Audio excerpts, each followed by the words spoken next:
আয়নের দৃষ্টি বুঝে হতভম্ব জুই নিজের থেকে ধাক্কা দিয়ে আয়নকে দূরে সরিয়ে কপাট রাগ দেখিয়ে বলল, অসভ্য লোক। জুইয়ের মুখে অসভ্য লোক কথাটা শুনে আলতো হাসলো আয়ন। জুইকে স্বাভাবিক করতে ফের এগিয়ে গেল টেবিলের সামনে, আর কথা বাড়ালো না, শুধু হাসলো মুড়ে মুড়ে। হাতের ঘড়িটা টেবিলে খুলে রেখে ফোনটা হাতে নিল। জুইয়ের দিকে ফোনটা এগিয়ে দিতে দিতে বলল, নিন, ফিয়াকে ফোন করে বলে দিন আপনি সকালে বাসায় যাবেন। ওকে ঘুমিয়ে পড়তে বলুন।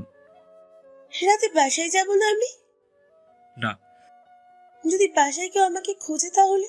তাহলে ফিয়া সেটা সামনে নেবে, আপনাকে চিন্তা করতে হবে না। আপনি শুধু ফোন করে বলে দিন আসতে পারবেন না, বাকিটা ফিয়া নিজে বুঝে নেবে। জুই কথা না বাড়িয়ে কাপা কাপা হাতে ফোন নিল। আয়নের কথাগুলো সঠিক মনে করে ঠিক তাই বলল ফিয়াকে। আশ্চর্যের বিষয় হলো ফিয়া একটা পাল্টা প্রশ্ন করলো না জুইকে।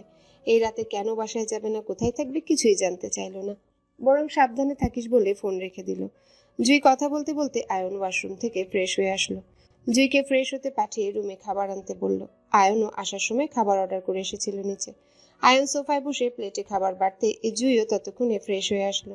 আয়ন খাবারের জন্য জুইকে ডাক দিতেই জুই নাকচে সুরে বলল, আমি রাতে খেয়ে ঘুমিয়েছিলাম, আপনি খান, আমি খাবো না। রাতে একবার খেলে আবার খাওয়া যায়। আসুন আমার পাশে বসুন, অপেক্ষা করছি আমি। অস্বস্তিতে জুয়ের আয়নের পাশে বসে অল্প স্বল্প খেলো। আয়ন খেলো পেট পুড়ে, প্রচুর খিদা লেগেছিল তার। দুপুর থেকে না খাওয়া সে। খাওয়া দাওয়া শেষে স্টাফ ডেকে সবকিছু বাহিরে পাঠালো। আয়ন কিছুর কারণ অল্প সময়ের জন্য নিচেও গেল। 10 মিনিটের ভিতর রুমে ফিরে দেখলো জুই আশেপাশে কোথাও নেই। ওয়াশরুমের দরজা বাহির থেকে বন্ধ দেখে কপাল কুঁচকে আয়ন এদিক সেদিক না তাকিয়ে সোজা গেল বারান্দায়। আবছা আলোয় দেখলো জুই থাই গ্লাস ধরে বারান্দায় দাঁড়িয়ে আছে। আয়ন নিশ্চুপ হয়ে পাশে গিয়ে দাঁড়ালো।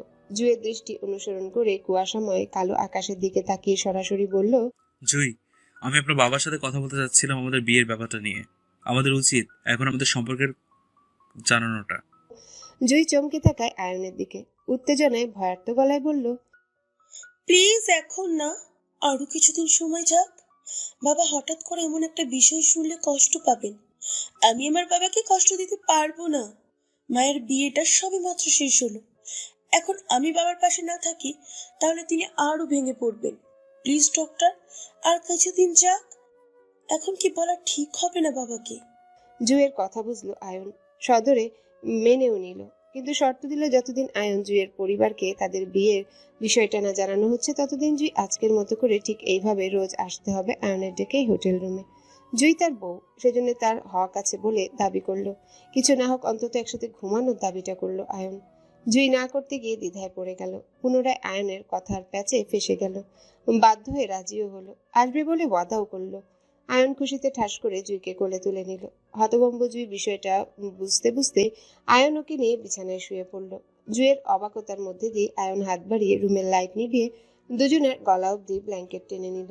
জুইকে টেনে নিজের বুকে নিয়ে জাপটে জড়িয়ে ধরে বলল, ছটফট করবেন না জুই। আপনার বিড়াবিড়িতে আমার সবগুলো শীতের রাত শুকনো মুখে একাকিত্বের কাটছে বউ থাকতেও। তাই এবার থেকে আমি আর সিঙ্গেল ঘুমাবো না। মিঙ্গেল যখন হয়েছি তখন তার মজাটাও নেবো আমি। দুপুরের শেষ ভাগ, বিকেল 3টা। মায়া মন খারাপের আজ কলেজ আসতে হলো। ফিয়ার বিয়ের পর থেকে পড়াশোনার সাথে দর্শন নেই ওর। বিচ্ছেদ বিয়ে করে পার হওয়া দীর্ঘ 1.5 মাসের ঊর্ধ্বে কলেজে আসেনি মায়া। তাই আজ বিয়ের 5ম দিনের মাথায় হেনা খান তাড়িয়ে পাঠালো কলেজে। এতে হৃদের সম্মতি ছিল মায়ের পুনরায় কলেজ আসা নিয়ে। এমন না মায়া আর পড়াশোনা করতে চায় না, কিন্তু আরো কটা দিন যেত, নিজের বিয়ের আনন্দটা পুরোপুরি শেষ হতো, তারপর নয় আস্তে ধীরে কলেজে আসতো সে।